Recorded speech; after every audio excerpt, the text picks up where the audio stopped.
Assalamualaikum, my name is Nasir Sofia binti Muhammad Nur Hisham and this is my friends Tuan Harith Haikal and Nur Zulika Auni. An inheritance of 12,000 that she divided into 3 parts and invested in 3 ways. In a money market fund paying 3% annual interest, in municipal bonds paying 4% annual interest, and in mutual funds paying 7% annual interest. She invested 4,000 more in municipal funds than in money market fund. She earned 580 in interest the first year.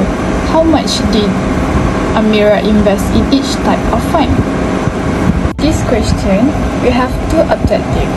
First, to identify the total investment made by Amira in each type of fund.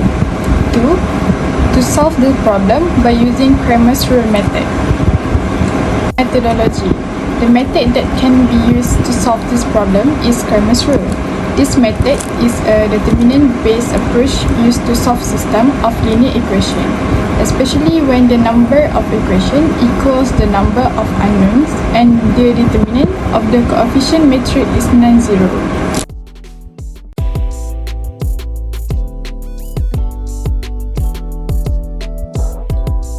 This is step of methodology. Firstly, the variables must be defined by let X equal to amount invested in the money market fund, Y equal to amount invested in municipal bonds, and Z equal to amount invested in mutual funds. Next, based on the given information, the following system of linear equation can be formulated.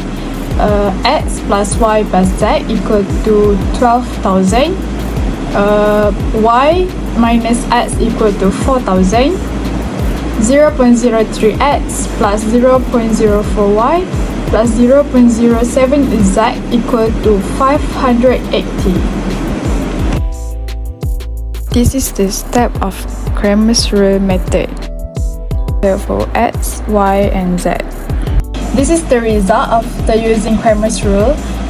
Money market, which is a variable of X, equal to 2,000 ringgit, and municipal bonds variable Y equal to 6,000 ringgit, and lastly mutual, which is a variable of X, equal to 4,000 ringgit, which is 2,000 invested in money market fund, 6,000 invested in municipal bonds, and 4,000 invested in mutual funds.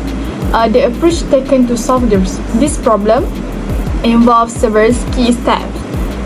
Which is I have 2 steps.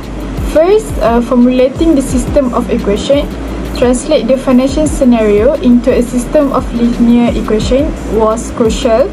This step ensured that all given condition was accurately represented mathematically, providing a solid foundation for further calculations. Second, applying Cramer's rule. Using Cramer's rule to solve the system of equation was an effective choice. This method systematically reduced the equation to simpler form, making it more easier to solve for the unknown variables.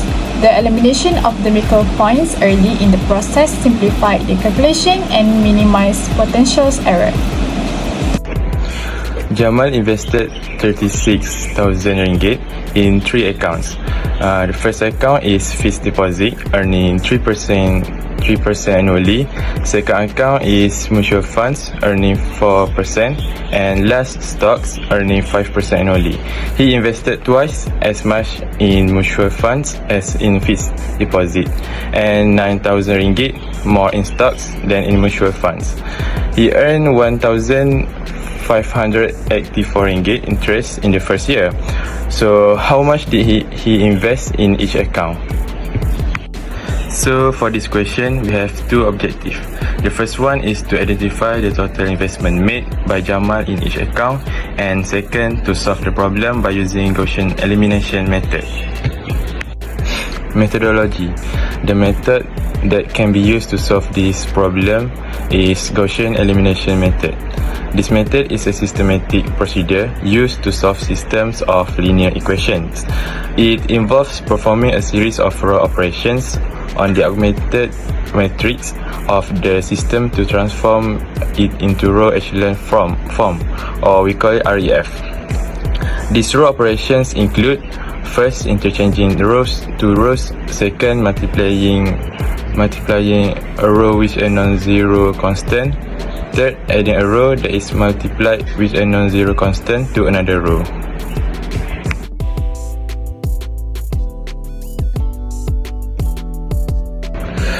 Then, firstly, the variables must be defined by let X to be amount invested in fixed deposit, and Y amount invested in mutual funds, and last Z equal to amount invested in stocks. Next, based on the given information, the following system of linear equations can be formulated by those equations. There are 4 equations. So from those 4, we will only take 3 equations to convert to augmented matrix form. And after that, after doing the Gaussian elimination method, we will get Y is equal to 10,000. So for the results, the amount of investment that Jamal makes from his first account, that is fixed deposit, is 5,400 ringgit. For mutual funds account, 10,800 ringgit, and the last account is stocks, that is 19,800 ringgit. And solving it using Gaussian elimination method, we have achieved the following result. The approach taken to solve this problem involves several key steps. First step is formulating the system of equations by translating the financial scenario into a system of linear equations. This step ensures that all given conditions were accurately represented mathematically to ease the calculation.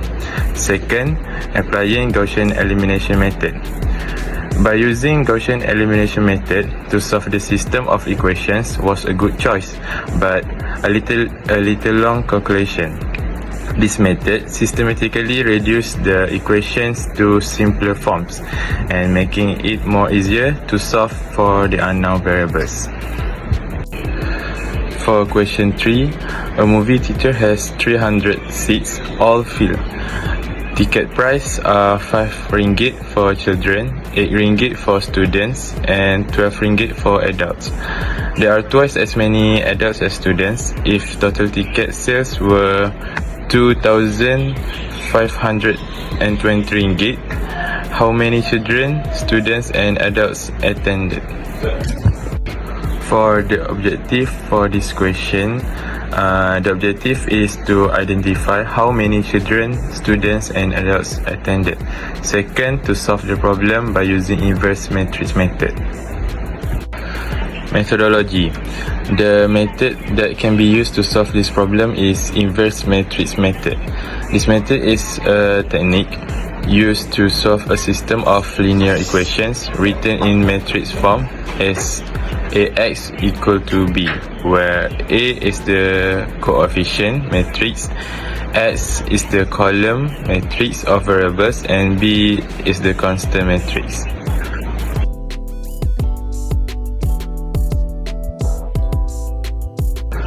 Firstly, the variables must be defined by let X to be number of children attended, Y to be number of students attended, and Z to be number of adults attended.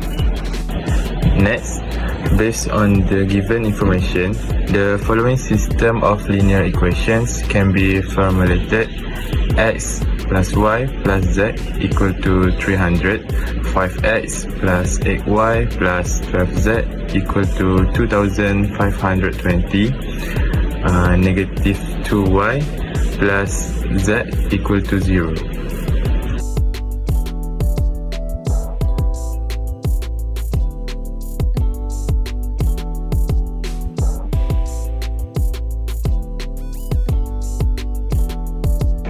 So for the results, numbers of children attended is 120, students 60 and adults 120.